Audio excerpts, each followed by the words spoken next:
Hello friends, मेरे channel में आपका स्वागत है। इस वीडियो में हम बात करेंगे जो ग्रेट पीपल हैं उनकी लाइफ के एग्जाम्पल्स जो कि हम एथिक्स के पेपर में कोट कर सकते हैं। तो सबसे पहले डी गुकेश जी की माँ का एग्जाम्पल है। जब डी गुकेश ने मैग्नस कार्लसन को हराया था तो उसके बाद उनका ये स्टेटमेंट आया था कि उन्होंने अपने बेटे से बोला था कि आप एक अच्छे प्लेयर हो, ये तो दुनिया जानती है, ये तो सब लोग जान गए हैं, बट ये बहुत अच्छा रहेगा यदि आप एक अच्छे इंसान भी रहेंगे। तो यहाँ पर हम उनकी मदर को कोट कर सकते हैं in terms of moral values, in terms of role of family and role of mother in cultivating moral values. ठीक है, तो इसके बाद आता है नेहरू जी का एग्जाम्पल। नेहरू जी ने जो अंबेडकर जी थे जो कि उनकी अपोजिट पार्टी के थे, अपोजिट विचारधारा के थे, लेकिन उनको इन्होंने ड्राफ्ट कमेटी का हेड बनाया था। तो यहाँ पर हम इसको कोट कर सकते हैं ऑब्जेक्टिविटी के एग्जाम्पल में और इम्पार्शियलिटी के एग्जाम्पल में।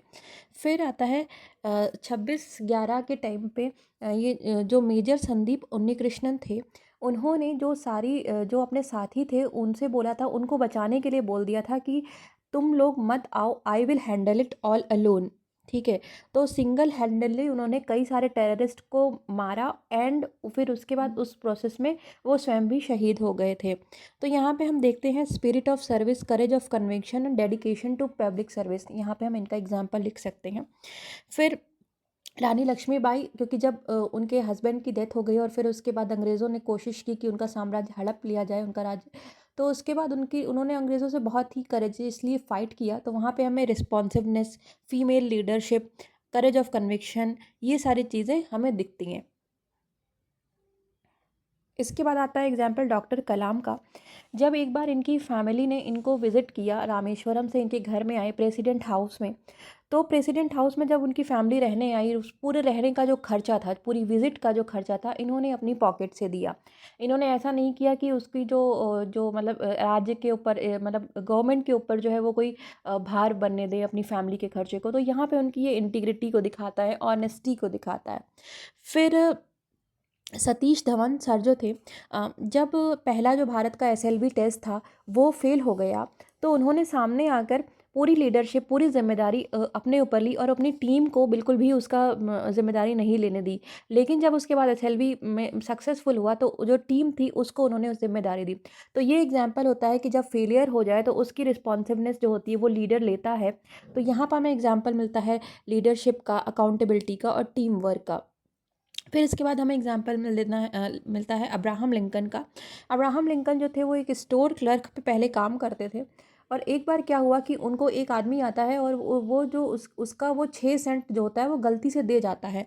तो उस 6 सेंट को वापस करने के लिए वो 3 किलोमीटर तक पैदल जाते हैं उस आदमी को देने के लिए।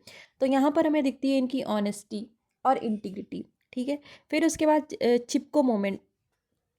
चिपको मूवमेंट में क्या होता है कि जो कई सारे जो हमारे एक्टिविस्ट हैं, इन्होंने चिपको मूवमेंट में जो ट्रीज़ होते हैं उनको उनको हक कर लिया, मतलब अपनी जो अपना जो जीवन होता है उसकी परवाह ना करके पेड़ों को बचाने के लिए उसको हक करा, ताकि लोग जो कंस्ट्रक्शन काटने आए वो पेड़ों को ना काटें और पेड़ बच जाएं। सो ये हमें दिखाता है एम्पैथी का। फिर इसी तरह से जो एक तुलसी गौड़ा जी थे, उन्होंने 1 लाख ट्री, काफ़ी बुजुर्ग थी लेकिन अपने लेवल पे प्लांट करे थे। तो यहाँ पर उनकी spirit of service, environmental ethics, इसे दिखाता है। आप ये दोनों ही एग्जाम्पल एनवायरमेंटल एथिक्स में भी लिख सकते हैं। फिर आते हैं हमारे गांधी जी। गांधी जी ने, भाई सबको पता है कि चौरी चौरा कांड हो गया था, वहाँ पे हिंसा हो गई, तो इन्होंने अपना नॉन कॉरपोरेशन मूवमेंट वापस ले लिया।